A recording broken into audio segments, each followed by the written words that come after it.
What's up, guys? Welcome back to the channel. Today we are going to be attempting to fit 37s on a brand new 2022 Tundra. So behind me here we have John Kim's white 22 Tundra that we are going to be doing a lift kit on it and installing 37s. So let's show you guys what those wheels and tires look like.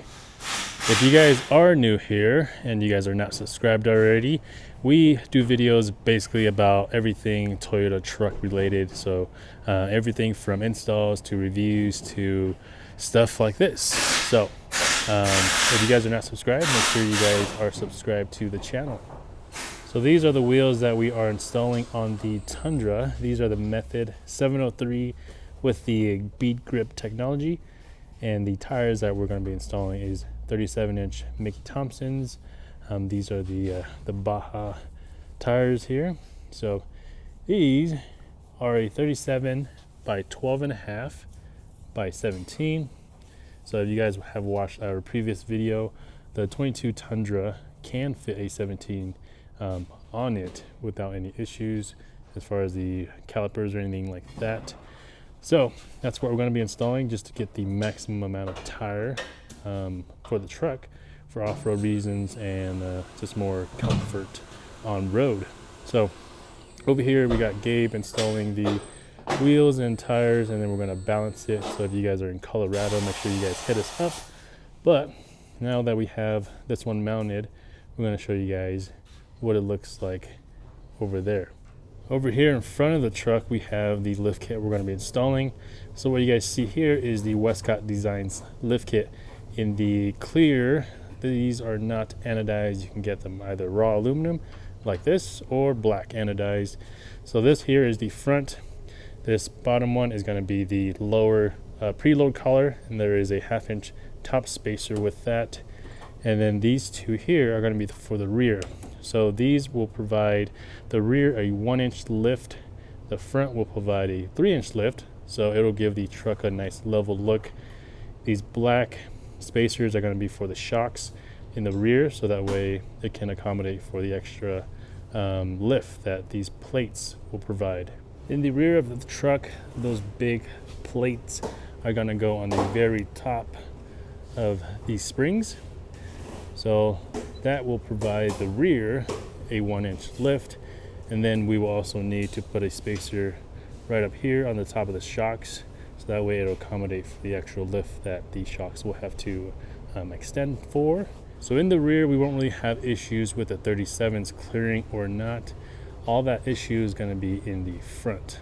So in the front here, the lift kit is going to go right on top here with that top 1/2-inch spacer. And then down here, right here, this collar, the factory collar, will be replaced with the Westcott Designs preload collar to provide that extra lift right here. So with the combination of that top plate and the bottom preload collar, that's how you'll get the front lift. So now the last thing we need to do is just make room for the 37-inch tire. So in here we have the Fender Liner, which we will do some trimming on, but right here is going to be our main rubbing area. So back here you'll see the cap mount, so this big chunk of metal that is protruding out quite a bit. We will actually have to cut that, so we'll probably cut it right here all the way across to here. And behind here, there is already a plate, so we won't have to actually weld on a plate as a filler plate, so that way it's capped off. So once we weld that, once we cut that, we'll actually show you guys. And the next thing is right here. So right here, you guys will see 2 holes, and what was there was actually this piece here. This chunk of metal was mounted right in here. And that really is just to provide a little bit of structure for the liner. So 2 bolts will be able to take that piece off. And by doing that, you get about 3 inches of clearance just from that on top. So that piece was actually protruding out about 1.5 inches from this piece here, which is going to be the primary rubbing area, which is right here, and this hump. So once we get the driver's side pulled back like how we do here, we'll show you guys what this piece looks like back there when it is fully installed, so that way you guys kind of can understand what I'm trying to say to you guys. But after we cut this big chunk out, we will need to trim some of this as well. We'll probably have to trim all the way down here, and we might have to come back a little bit as well to fit the 37-inch tires. And then as far as the fender liner, we'll probably have to cut some of this up, and then the front bumper we will have to trim a little bit as well, just a little bit to make room for the 37s.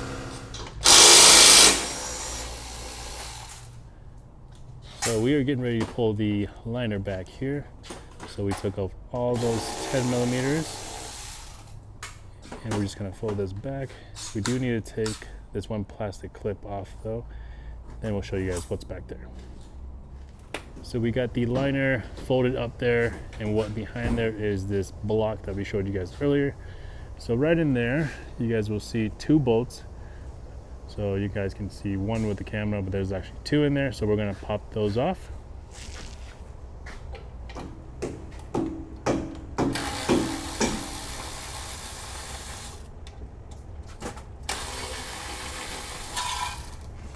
And then that entire thing comes off. Now you have about 1.5 inches more of clearance from this flat piece here.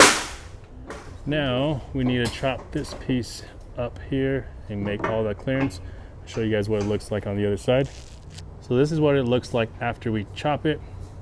So we try to not go into the back part of the mount too much, but as you can see there on top there is the cut, and now you have all the clearance back here, so you don't have any rubbing issues in the back. So we got the plasma cutter going, so we're just chopping this thing up. So we're leaving a little bit of room so we don't go into the actual cab mount too badly, and we'll make it flat and everything and look pretty.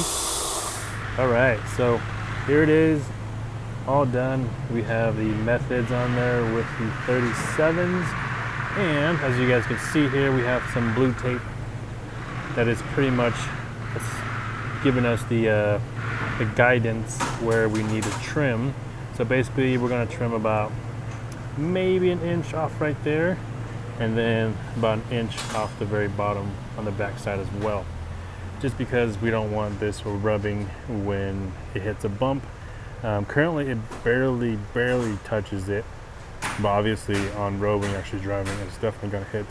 So we're going to trim it so that way it is ready to go. So you guys can see here, about 1 inch in the back, 1 inch in the front. So this is all plastic right here. There is a little bit of metal from this upper part of this panel here, which we'll probably trim as well. But now, currently I have about 3 finger length up here. We're going to try to replicate it all the way down here, so that way this whole area is good to go. The wheel is slightly turned, as you guys can see here. So that's where we are going to be rubbing the most. So we're going to get this chopped and show you guys what it looks like after. All right guys, we are all done. Wheels, lift, everything. And we wanted to put it on the alignment rack and flex it out a little bit so we can see if it is going to rub or not. So let me flip my light on. So in the front here we have what Toyota calls the air dam, which folds down at a certain speed. So we're about 1 inch away from that right there. We move the front liner forward about 2 inches. There's a bracket back there that you can actually bend, and it will move the entire front liner. In the back, however, we did have to cut. So remember that big hump that was right there? It is gone now, so that was the biggest factor. This piece right here in front of the in the middle of the screen here is factory. We didn't chop any of that. So we just cut this piece up all the way across. That way we don't have any rubbing issues at all. We came straight down here. We trimmed this area a little bit. And then we trimmed the front bumper a little bit as well right here, just for additional clearance. But as you guys can see here, let me see if I can get my hand in there. So about 4 fingers right there, and about 2.5 in here. So we got plenty of room in the front. On this side, so on this side here, there's the air dam that I was talking about right there. So that piece swings down to the front. So here's this side that we trimmed, and back here is our main rubbing area. So now, or was our main rubbing area. So we have about 1 inch right there.